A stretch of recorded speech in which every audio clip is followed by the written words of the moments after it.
La verdad es que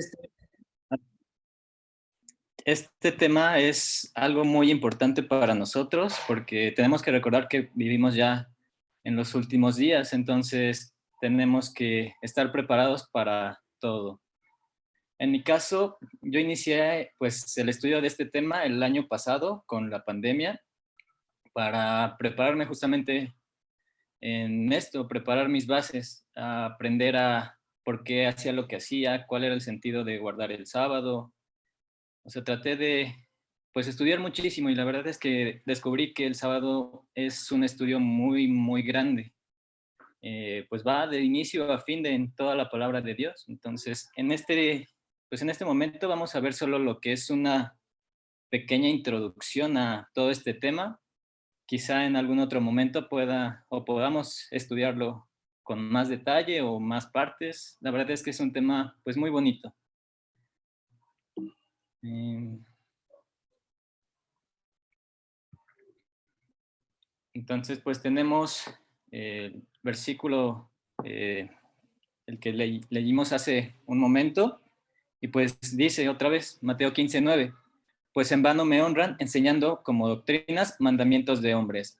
Y esto es por lo que en la actualidad se anda enseñando, donde pues muchas otras denominaciones guardan lo que es el domingo y nosotros somos criticados por ir en contra de esas corrientes, en esas enseñanzas. Entonces, muy importante siempre recordar que lo que hacemos es para honrar a Dios y basarnos únicamente en su palabra.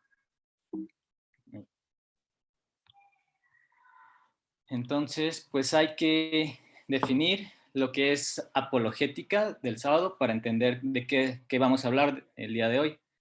Apologética viene obviamente de apología, que quiere decir, pues es un discurso de palabra o escrito y busca defender o alabar a alguien o algo. En este caso, apologética del sábado se refiere a por qué nosotros guardamos el sábado. Estamos defendiendo nuestra doctrina del sábado. Sabemos que muchas veces se ponen excusas o pues se tergiversan algunos versículos diciendo que ya no se tiene que guardar el sábado, que solo era para los judíos y muchas otras cosas. Entonces tenemos que aprender a cómo defender lo que hacemos. Bueno, tenemos que recordar pues lo que es el cuarto mandamiento, Éxodo 28 al 11, pues nos dice, acuérdate del día de reposo, en algunas versiones lo dice el sábado, para santificarlo. 6 días trabajarás y harás toda tu obra. Mas el día séptimo, el día sábado, es reposo para Jehová tu Dios. No hagas en él obra alguna, tú, ni tu hijo, ni tu hija, ni tu siervo, ni tu criada, ni tu bestia, ni tu extranjero que está dentro de tus puertas. Porque en 6 días hizo Jehová los cielos y la tierra, el mar y todas las cosas que en ellos hay. Y reposó en el séptimo día. Por tanto, Jehová bendijo el día de reposo o el sábado y lo santificó. Esta pues es uno de los 10 mandamientos, está prácticamente en el centro, es el mandamiento más largo que hay y muchos se olvidan de guardarlo, muchos nos juzgan por guardarlo. Entonces, pues es muy importante recordar nuestras bases y aprender a estudiar la palabra de Dios con mayor detalle. Ok. En la actualidad, pues no podemos negarlo, la mayoría de denominaciones cristianas pues guardan el domingo, ponen muchas excusas, muchos pretextos para hacerlo, para decir que nosotros estamos equivocados. Y pues aquí pongo algunos de los ejemplos que se llegan a escuchar con mayor frecuencia, tanto que la mayoría no puede estar equivocada, que nadie puede juzgarte por el día que guardas. Si yo quiero guardar el domingo, puedo hacerlo, o el lunes, el martes, el día que yo quiera está bien, que al final de cuentas todos los días son iguales, que Jesús nunca guardó el sábado, que Jesús resucitó en domingo, que muchos de los acontecimientos históricos que pasaron en el Nuevo Testamento ocurrieron en domingo, que el sábado solo era para los judíos o que fue clavado en la cruz. Entonces, tenemos que estar preparados, saber a qué se refieren cada una de estas ideas, en tratar de entender por qué las dicen y ver si tienen o no razón. Entonces tenemos que hacer pues un estudio muy profundo. Vamos a ver un poquito, antes de hablar de ciertos versículos controversiales, vamos a hablar de una pequeña introducción. En este caso tenemos que saber lo que es un debate, porque muchas veces vamos a tener que, pues justamente defender nuestras doctrinas y pues esto va a llevar a que debatamos con algunos otros cristianos de otras denominaciones, ateos o de cualquier otra religión. Entonces tenemos que saber ciertos principios para no caer en, pues, en provocaciones. Un debate, tienes que exponer tus ideas de manera breve, tratar de ser conciso, tratar de no enredar todas las ideas. Siempre muy importante respetar a las demás personas, a pesar de que tengan ideas diferentes, pues no tenemos por qué faltarles al respeto, no hay por qué burlarnos, no hay por qué alzar la voz. Muchas veces nosotros nos sentimos agredidos, sentimos que vamos perdiendo, digamos, la batalla, entonces es cuando empezamos a alterarnos, a empezar a ser agresivos. No tenemos que caer en esto. Muchas veces, bueno, tenemos que recordar que pues no lo sabemos todo, entonces nunca hay que subestimar a la persona con la que estamos dialogando. Muchas veces puede que sepa más que nosotros, entonces hay que ser humildes y tratar pues de recordar que siempre podemos aprovechar el momento para estudiar un poco más. Muy importante escuchar atentamente lo que dicen las otras personas. Muchas veces igual nos creemos que lo sabemos todo y que nosotros tenemos la razón y nos olvidamos de escuchar lo que está diciendo la otra persona. Entonces, es cuando empezamos a caer en provocaciones de que ya, pues ya no sé ni qué estoy diciendo, solo trato de responder a, pues a lo que yo creo que es verdad, ni siquiera a lo que realmente me dice la palabra de Dios. Entonces, siempre hay que estar muy atentos, muy tranquilos, respetar a la otra persona y enfocarnos en lo que estamos hablando. Eh, Esta es una frase de una entrevista que le hicieron a Mahatma Gandhi.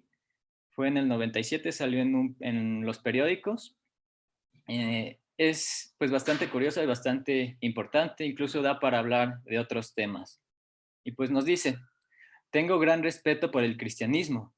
A menudo he leído el Sermón de la Montaña y he aprendido mucho de él. No sé de nadie que haya hecho más por la humanidad que Jesús.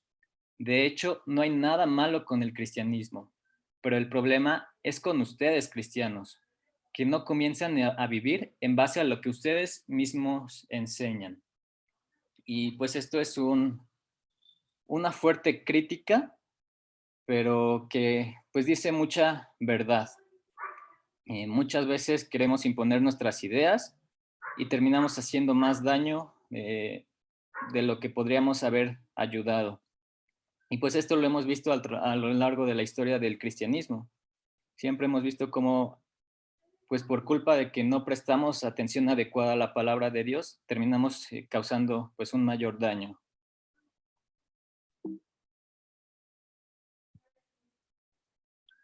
Bueno, otro punto importante que tenemos que conocer es conocer el término de falacias. Muchas veces van a ser utilizadas en nuestra contra, pueden llegar a confundirnos o viceversa, podemos utilizarlos accidentalmente y, y provocar que nuestros argumentos pierdan validez. Como tal, una falacia es un argumento que parece válido, pero que no lo es. Es algo difícil de definir. Yo lo comparo como si fueran pequeñas trampas, buscan sacarte pues, de tu lugar. Son como telarañas que te enredan, entonces ya no sabes qué decir, qué responder, si estás en lo correcto o no. Ahorita vamos a ver algunos ejemplos. Muchas veces estas falacias pueden ser intencionales por ciertas personas para manipular la situación, la información, o pueden ser utilizadas sin intención porque no sabemos, no conocemos este término, no sabemos a qué se refiere. Entonces, estas pueden ser muy sutiles y persuasivas, por lo que tenemos que prestar mucha atención para detectarlas. Mm, Y como ejemplo, no sé si alguna vez le hayan llegado a escuchar este como debate, donde dice, yo digo que Dios no existe porque no puedes probar su existencia. Esa es una falacia. Es un argumento que realmente no tiene validez. Y también está su contraparte. Tú no puedes probar que Dios no existe y por lo tanto tiene que existir. Entonces, este argumento pues también sigue siendo inválido, no te aporta nada, no hay nada demostrado. Estos ejemplos solo los digo de manera ilustrativa, tengo que aclararlo. Y pues muy importante, a pesar de que una falacia sea algo inválido, no quiere decir que no pueda llegar a ser verdad o que no sea mentira. Entonces es muy importante aprender a detectarlos. Aquí tenemos ciertos tipos de falacia eh, y pues vamos a ver ejemplos para que los entendamos mejor. La falacia ad hominem se refiere a cuando en vez de atacar al argumento que se está planteando, se ataca a la persona.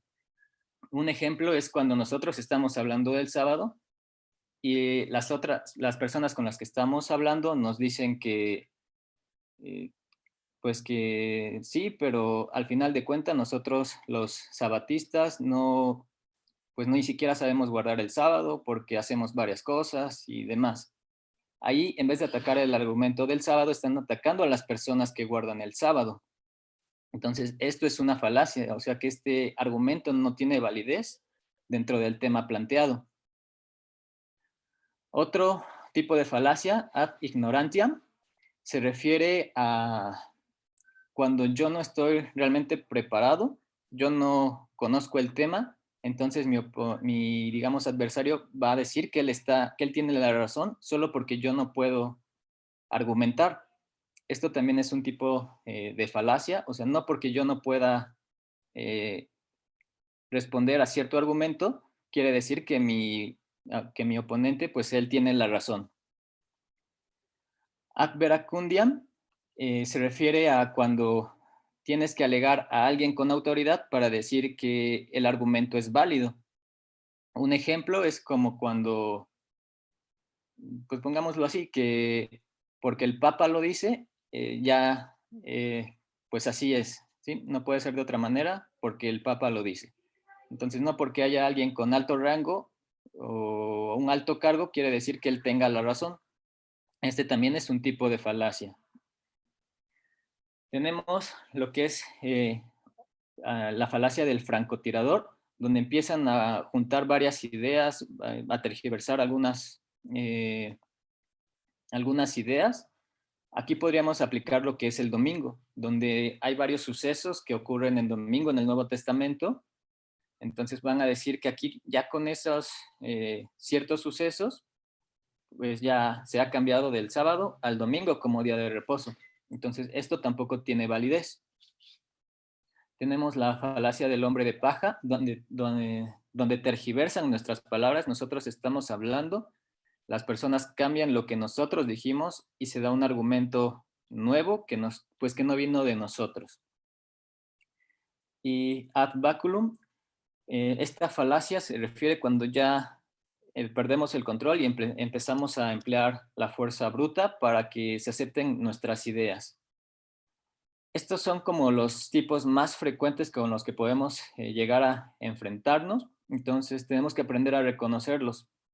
Es pues muy importante para no caer en estas trampas y no perder el hilo del tema. También para hablar también de lo que es el sábado tenemos que conocer un poco de lo que es hermenéutica. Como tal, la definición, en pocas palabras, de hermenéutica es la adecuada interpretación de la palabra de Dios, de la Biblia. Entonces, hermenéutica es un tema muy extenso también. Entonces, de manera muy, muy resumida, pues recordar, la Biblia es palabra inspirada por Dios. Entonces, todo lo que dice aquí es verdad.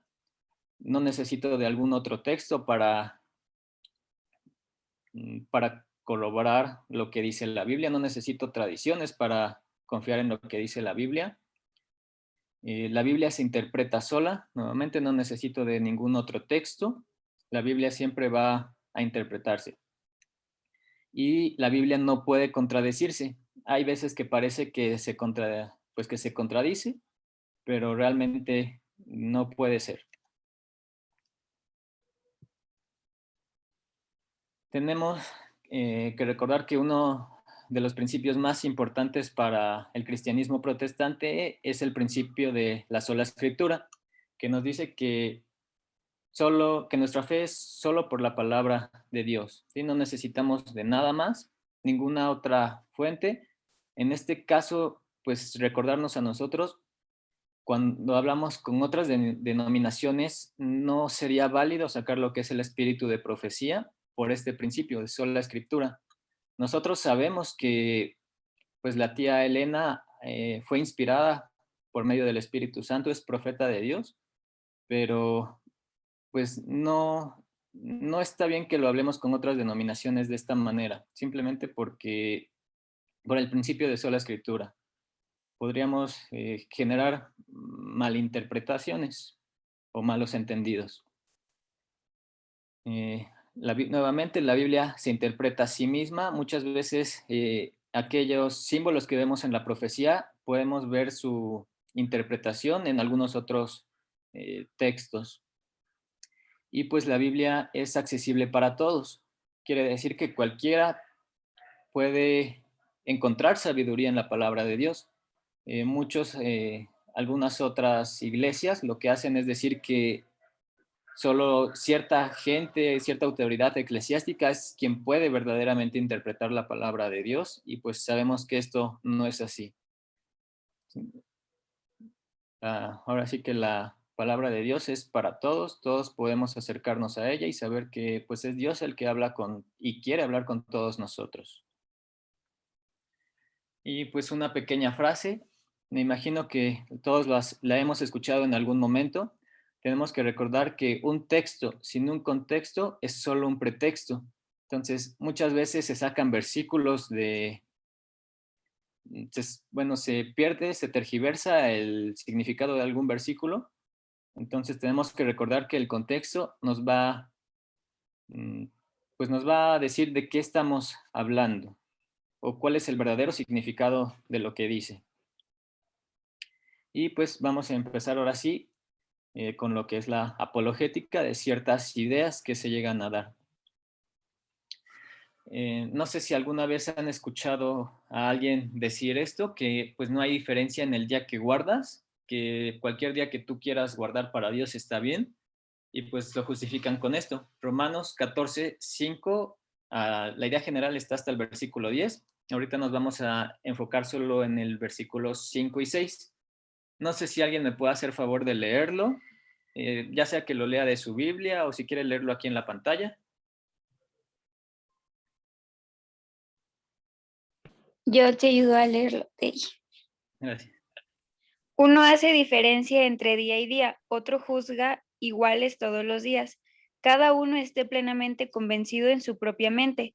El que hace caso del día lo hace para el Señor, y el que no hace caso del día para el Señor no lo hace. El que come para el Señor come, porque da gracias a Dios, y el que no come para el Señor no come y da gracias a Dios. Muchas gracias. Bueno, aquí pues podemos ver que si no prestamos atención podría parecer que sí, justamente aquí nos dice que no importa qué día guardemos, porque no hay que hacer diferencia entre un día u otro. Pero nuevamente hay que buscar el contexto de lo que estamos hablando. Entonces, tenemos que regresar a todo lo que habla el capítulo de Romanos 14. Este capítulo pues inicia así: recibid al débil en la fe, pero no para contender sobre opiniones, porque uno cree que se ha de comer de todo y otro, que es débil, come de legumbres. Aquí vemos que este capítulo no inicia nada con un día de reposo o algo parecido. Entonces, si estudiamos un poquito más a fondo este capítulo, vamos a ver que pues son 23 versículos en este capítulo, de los cuales 8 hablan de comida. Aquí pues vemos en la pantalla cuáles son, por si quieren verificarlo. 8 versículos de 23 van a hablar sobre que no hay que hacer juicios u opiniones, no andar criticando a otros hermanos, pues para evitar hacer que tropiecen. Y solo dos versículos de 23 mencionan días, ¿sí? Entonces, pues aquí nos dice que hay algo más, que no, pues que tenemos que prestar un poco más de atención. Algo o un recurso que podemos utilizar mucho son los interlineales. Los interlineales son textos que, pues donde podemos encontrar, digamos, el original o la palabra más fielmente traducida al griego, al hebreo, al arameo. Cuando es un texto muy fielmente traducido, se pierde mucho la idea de lo que habla. Entonces, por eso son difíciles de entender, pero nos pueden ayudar a comprender un poquito más la idea que quisieron darnos en ese momento y cuál es la idea que se está empleando ahora. En Romanos 14 se utiliza el vocablo griego gemera. Si vemos aquí en la pantalla, la definición literal es día, un día de 24 horas. En algunas versiones, como lo es Reina Valera, pues puede interpretarse como edad, como fiesta, como hoy, días, tiempos. Pero pues vemos que el significado más literal se refiere a días de 24 horas. Entonces, siguiendo esta idea, Romanos 14 no está hablando de un cambio en el día de reposo. Nos habla simplemente entre pues días literales de 24 horas. Entonces tenemos que desmenuzar un poquito más esta idea. Entonces, si no se habla de un cambio en el día de reposo o en el día que yo quiero guardar, ¿a qué tipo de día se está refiriendo el apóstol Pablo? Y pues la idea principal la encontramos en Romanos 14:6. Nuevamente lo vamos a ver. Vemos que dice, el que hace caso del día, lo hace para el Señor. Ay. Y el que no hace caso del día, para el Señor no lo hace. Y más abajito vemos que esto se complementa. Dice, el que come para el Señor come, porque da gracias a Dios. Y el que no come, para el Señor no come y da gracias a Dios. Vemos que estas ideas están juntas, están en el mismo versículo, lo que quiere decir que pues van de la mano. Entonces, aquí nos habla que hay días que hacen caso de un día y hay personas que no lo hacen. Pero también hay personas que comen y otras personas que no comen. Entonces, aquí viene el punto importante. ¿Acaso había cristianos que de plano no comían nada por honrar a Dios? Y pues vamos a ver que aquí es donde está la relación de todo.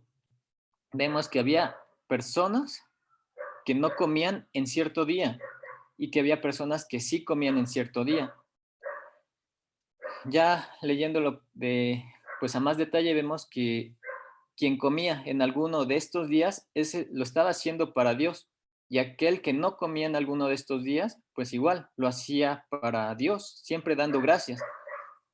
Pues ya centrando un poco más la idea, nos estamos viendo que en Romanos 14, 5 y 6 nos está hablando de lo que son días de ayuno.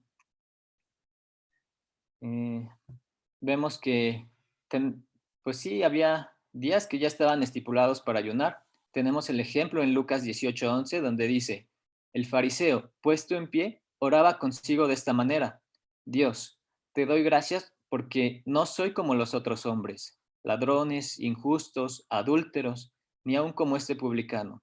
Ayuno 2 veces a la semana, doy diezmos de todo lo que gano. Sabemos que esto era una parábola, pero en esta parábola Jesús nos aclaró que pues había personas que estaban ayunando 2 veces a la semana. Y pues aquí viene la parte histórica. Tenemos textos históricos que nos hablan de gente que estaba guardando lo que son los días de ayuno. Tenemos el Megillat Tanit, que igual es un tratado del siglo I, y pues nos dice que los judíos guardaban los días lunes y jueves para ayunar. Ellos ya tenían establecido que esos días tenían que ayunar. Y pues aquí tenemos otro texto que es la Didaje. Este es un texto apócrifo. No podemos basarnos mucho en lo que dice. Ya quizá en algún otro momento hablaremos un poco más de la Vida G como texto apócrifo, pero aquí lo que nos importa es que dice que algunos de los cristianos que querían diferenciarse de lo que es el judaísmo, decidieron declarar otros días para ayunar. Entonces ellos estaban guardando los días miércoles y viernes como días de ayuno. Entonces vemos cómo Romanos 14 no nos dice que haya habido un cambio en el día de reposo, no nos dice que nosotros podemos guardar el día que queramos, nos está hablando de días en los que las personas decidían ayunar. ¿Sí? Entonces este era el conflicto. Muchos cristianos decidían diferenciarse de lo que eran los judíos y decidían guardar otros días. Luego tenemos también otro ejemplo. Primera de Corintios 16:2 nos dice: cada primer día de la semana, cada uno de vosotros ponga aparte algo, según haya prosperado, guardándolo para que cuando yo llegue no se recojan entonces ofrendas. Algunas iglesias dicen que, como aquí dice por orden del apóstol Pablo, tenemos que dar nuestras ofrendas el primer día de la semana, y que esto es porque entonces se reunían en la iglesia, en el templo, pues el primer día de la semana, que aquí se está invalidando nuevamente el sábado y que ya hubo un cambio para el domingo. Nuevamente los interlineales nos dicen, bueno, aquí es algo muy importante, la forma de pensar hebrea, cómo se decían los días. Hace rato vimos que gemera significaba día. Entonces aquí no quiere decir cada primer día. Aquí vemos que dice cada uno de sábado. Esto es porque en el antiguo pensamiento hebreo o judío, pues se contaban los días como uno de sábado, dos de sábado, tres de sábado, hasta llegar a lo que era el sábado, el sabatón o el sabat, dependiendo del idioma. Y pues esto es muy importante para aclarar algunos otros textos. Pero bueno. Ahora, muy importante esta parte donde nos dice: cada uno de ustedes ponga al lado de sí mismo. Eh, este versículo está sacado de lo que es Reina Valera 1960. La parte de entre paréntesis lo agregué para poner la idea que tienen algunas personas. O sea, esto de ofrenda en esta parte no va, pero nada más es para complementar la idea. Entonces, Reina Valera 1960 nos dice que tenemos que poner algo aparte. Sin embargo, lo que es el interlineal nos dice que tenemos que ponerlo al lado nuestro, o pues sí, al lado de nosotros, junto a nosotros.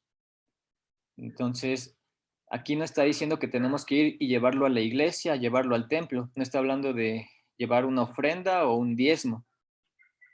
Podemos compararlo con otras versiones. Tenemos la Reina Valera actualizada. Ay, se está moviendo. Reina Valera actualizada nos dice que tenemos que poner esta ofrenda pues en nuestra casa.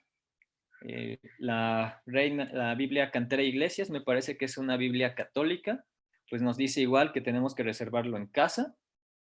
También tenemos la Biblia del Jubileo y dice incluso aquí lo menciona, cada primer de sábado, pues tenemos que apartar este dinero, esta ofrenda en nuestra casa.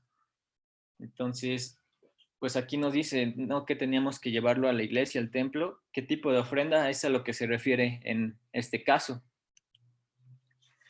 Es muy importante recordar el contexto, en este caso histórico del que se está hablando. Recordemos que la carta a los Corintios fue escrita por el apóstol Pablo. Esta fue escrita mientras Pablo estaba en Éfeso, y fue aproximadamente entre el año 54 y 57 después de Cristo. Esta pues fue cuando él planeaba ir a Macedonia, y fue en respuesta a ciertas consultas que se le pidieron. Y pues es muy importante recordar estas fechas, porque hay que saber qué es lo que estaba pasando históricamente en ese tiempo. Entonces, comparándolo con otros versículos, Hechos 21 nos dice: después que cesó el alboroto, llamó Pablo a los discípulos y habiéndolos exhortado y abrazado, se despidió y salió para ir a Macedonia. ¿Sí? Recordemos que más o menos en esta época es cuando la carta a los Corintios fue escrita. Ahora nos dice, ¿qué estaba pasando? En Macedonia y Acaya tuvieron a bien hacer una ofrenda para los pobres que hay entre los santos que están en Jerusalén. Aquí nos habla de personas que estaban, bueno, dice, pues les pareció bueno y son deudores a ellos, porque si los gentiles han sido hechos participantes de estos bienes espirituales, deben también ellos ministrarles de los materiales. Entonces aquí vemos que se están haciendo ofrendas pues para los pobres que había en Jerusalén. De hecho, recordemos que cuando el apóstol Pablo tuvo el visto bueno de los demás apóstoles, se le pidió pues justamente eso, que no se olvidara de los pobres. Aquí vamos a ver lo que es el contexto histórico. Este fragmento fue escrito por Flavio Josefo. No sé si algunos ya hayan escuchado de este personaje, pero Flavio Josefo es uno de los historiadores más importantes y más antiguos que hay para la historia del cristianismo. Este personaje pues era judío, trabajaba para el emperador. Él recopiló mucha información de esa época, del siglo I. Incluso hay varios de sus textos que mencionan a Jesús. Entonces, si llegan a pensar que pues Jesús fue un personaje de ficción que nunca existió, tenemos textos históricos extrabíblicos que nos mencionan que Jesús sí existió en lo que es la historia de la humanidad. Esto pues como dato cultural. Recordemos que nuestra fe es basada pues en la palabra de Dios y no necesitamos de esto, pero pues puede llegar a ser importante conocerlo. Entonces, este fragmento de Flavio Josefo nos dice que Helena, que era madre del rey, pues deseaba visitar lo que es la ciudad de Jerusalén para postrarse en el templo y celebrar, pues, y ofrecer pues varios sacrificios. Nos dice que cuando ella descendió, pues acompañó a su hijo y pues esta visita fue de bastante provecho porque pues la ciudad sufría bastante, había mucha hambre, muchas personas estaban muriendo, pues había muchos problemas en la ciudad. Recordando pues un poco más de historia, recordar que pues que Jerusalén pues fue sitiada por los romanos, entonces hubo un sitio, hubo mucha hambruna, las personas se comían a sus hijos, todo lo que la palabra de Dios ya nos había dicho que iba a pasar. Entonces, pues Jerusalén pasaba por mucha hambre, había pues mucha falta de dinero. Y esta es la bibliografía, nos dice es Antigüedad de los Judíos, el libro 20, capítulo 2, y pues escrito por Flavio Josefo. Entonces, aquí podemos entender un poquito más. Nos dice que primero, estas ofrendas que debían ser guardadas tenían que ser apartadas para no gastarlas durante la semana. ¿Sí? No era que teníamos que llevarlas el primer día de la semana. Generalmente a los judíos bueno, a las personas en la antigüedad se las pagaba el primer día de la semana. Entonces, para que no se gastaran todo el dinero y llegado el día que tenían que ir a entregarlo, pues ya no tenían nada o tenían muy poquito para ofrecer. Entonces, aquí se les instaba a que apartaran un poco al inicio de la semana y así no se gastara ese dinero, esa ofrenda. Tenía que permanecer guardada en su casa hasta que llegara Pablo por ella y ya no tuviera que perderse tanto tiempo en andar juntando todas estas ofrendas. Y pues el motivo de esto era ayudar a los pobres. No eran ofrendas para la iglesia, no eran diezmos, no tenían nada que ver con algo eclesiástico. ¿Sí? Tenían que ver con el motivo de ayudar a aquellos que necesitaban alimento, vestimenta. Entonces, nuevamente, Primera de Corintios 16:2 nos dice, cada primer día de la semana, cada uno de vosotros aparte algo, según haya prosperado, guardándolo para que cuando yo llegue no se recojan entonces ofrendas. Entonces, esto pues igual nos ayuda un poco para mayordomía, para aprender a distribuir nuestros diezmos y ofrendas, pero el motivo de esto es que el primer día de la semana se apartaba el dinero para ofrecerlo a los pobres. No habla de que se reunían en la iglesia en el templo en este día. Bueno, eh, muy importante también, al recordar todo lo que creemos, también tenemos que llegar de cierta manera a cuestionarlo para poder estudiarlo de una mejor manera. Recordar por qué creemos lo que creemos y pues es siempre muy importante. Muchas veces no sabemos por qué hacemos lo que hacemos y es entonces cuando pues llegamos a desviarnos, a perdernos en el camino. En en este versículo lo que quiero ejemplificar es que si realmente nosotros estamos actuando bien o no al guardar el sábado, estamos dando una buena o una mala interpretación de ciertos versículos, que también puede llegar a pasar en nuestros casos. Entonces aquí tenemos Mateo 24:20, donde dice, orad pues que vuestra vida no sea en invierno ni en día de reposo o sábado, porque habrá entonces gran tribulación, cual no la ha habido desde el principio del mundo hasta ahora, ni la habrá. Entonces aquí pues tenemos que estudiar más a fondo. Mateo 24 es un capítulo de los más importantes pues para nosotros principalmente. Entonces tenemos que analizarlo con mucho detalle. En este caso, nuevamente, solo me enfoco en lo que es el sábado. Realmente nos dice Mateo 24 que, pues que estamos hablando de un sábado en el que no tenemos que huir, o cuál es la importancia de todo esto. Aquí vemos que el vocablo griego que se utiliza es sabatón. Recordemos que el Nuevo Testamento está escrito en griego, el Antiguo está en hebreo y arameo. En hebreo se utiliza Shabbat y en griego se utiliza sabatón para referirse a la misma palabra o a la misma idea. En este caso, pues hablamos del día de reposo. Entonces, el interlineal nos dice que efectivamente nuestra huida, pues que Jesús nos dice que nuestra huida no tiene que ser en invierno ni en sábado, o de preferencia que no fuese de esta manera. Bueno, algunos dirán que sí, Mateo dice que no debemos huir en sábado, que espera que no huyamos en sábado, pero que esto era para los judíos.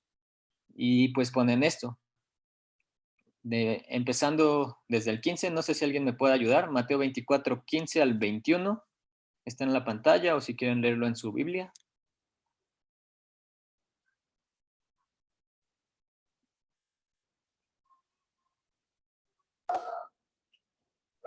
El 15.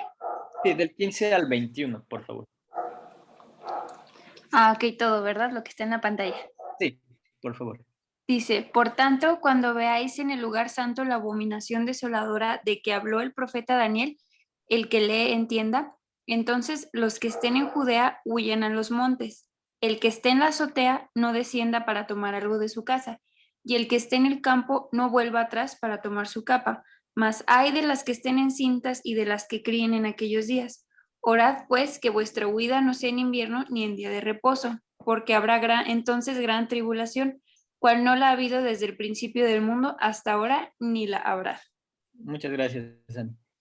Y pues bueno, aquí pues muchos nos pueden decir, ¿ves? Aquí dice que es para los judíos. Habla de aquellos que estén en Judea, son los que van a huir. ¿Sí? Aquellos que están en la azotea de Judea, los que están en el campo de Judea, las que estén embarazadas en Judea o las que sean mamás en Judea. Pero pues realmente nos dice eso, solo es para los judíos esta advertencia. Entonces, Eh, muy importante, hablando un poquito de simbología, pues recordar lo que es tipo, antitipo. Mucha de la palabra profética tiene lo que es tipología. Entonces, tipo se refiere a cierto evento que puede ejemplificar a un evento futuro, lo que terminaría siendo el antitipo. Eh, Puede ser algo confuso, pero pues de manera simple lo podemos ver acá. El tipo podría ser la destrucción de Jerusalén, de la cual se advirtió, la cual realmente ocurrió a finales del siglo I, en el año 70 después de Cristo, y el antitipo puede ser pues la destrucción que va a venir al final de los tiempos, donde se va a perseguir nuevamente a la iglesia. Cuando fue la destrucción de Jerusalén, se persiguió mucho tanto a cristianos como a judíos. En este caso, pues se va a perseguir a aquellos que sean fieles a la palabra de Dios. Entonces, siempre va a haber algo que refleje a un evento futuro. Otro ejemplo que tenemos es cuando se habla que un descendiente de David va a construir un reino, va olvidé la palabra, a edificar lo que es el templo. Entonces tenemos que el tipo es Salomón, cuando literalmente, físicamente edifica el templo, y tenemos a Jesús cuando edifica lo que es la fe. Ahora, recordemos, ¿quién es el que está hablando? ¿Quién es el que está diciendo estas señales? No es ningún profeta, es Jesús mismo quien nos está dando esta información. Ahora, ¿por qué surgió este tema? Mateo, ¿por qué se habla todo esto de Mateo en Mateo 24, esto del fin de los tiempos? Pues recordemos que pues hay que irnos un capítulo para atrás. Durante Mateo 23, del versículo 1 al 36, Jesús estaba reprendiendo a todos los escribas y los fariseos. Del versículo 37 al 39, Jesús se lamentaba por Jerusalén y estaba anunciando su regreso. Que en Mateo 24, 1 al 2, Jesús es cuando anuncia lo que es la destrucción del templo. Y en el versículo 3 tenemos igual un poco la clave, donde se dice que los discípulos fueron quienes le preguntaron a Jesús sobre el fin del mundo. Eh, Jesús estaba anunciando la destrucción del templo y los discípulos le preguntaron sobre el fin del mundo. Y esto es pues bastante curioso. Ahora nuevamente, ¿a quiénes iban dirigidas estas señales antes del fin? Si vemos lo que es el antitipo, pues de Jerusalén ya fue destruido. La fe, digamos, judía fue perseguida y demás. Entonces, aquí Jesús, al hablar un poquito más de lo que es el fin del mundo, va más allá de lo que es la destrucción del templo. Entonces, tenemos que varios versículos donde nos dice que estas señales eran realmente dirigidas a lo que son los cristianos. Primero nos hace advertencias donde dice que nadie debe engañarnos. Dice que va a haber muchos que vendrán en su nombre. Pues obviamente los judíos pues no seguían eh, pues muchos de los judíos no seguían a Jesús, entonces no podía ser específicamente para ellos. Muchos van a venir en el nombre de Jesús diciendo que son el Cristo y muchos van a ser engañados. Y notemos aquí que dice, a muchos se engañarán. No habla específicamente de los discípulos, quienes fueron quienes hicieron esta pregunta. También nos dice que muchos serán entregados a tribulación y van a morir, y pues todo va a ser por la causa del nombre de Jesús. Entonces muchos se tropezarán, muchos se entregarán y pues el amor de muchos se enfriará. Entonces aquellos que perseveren hasta el final de los tiempos, ellos son los que serán salvos.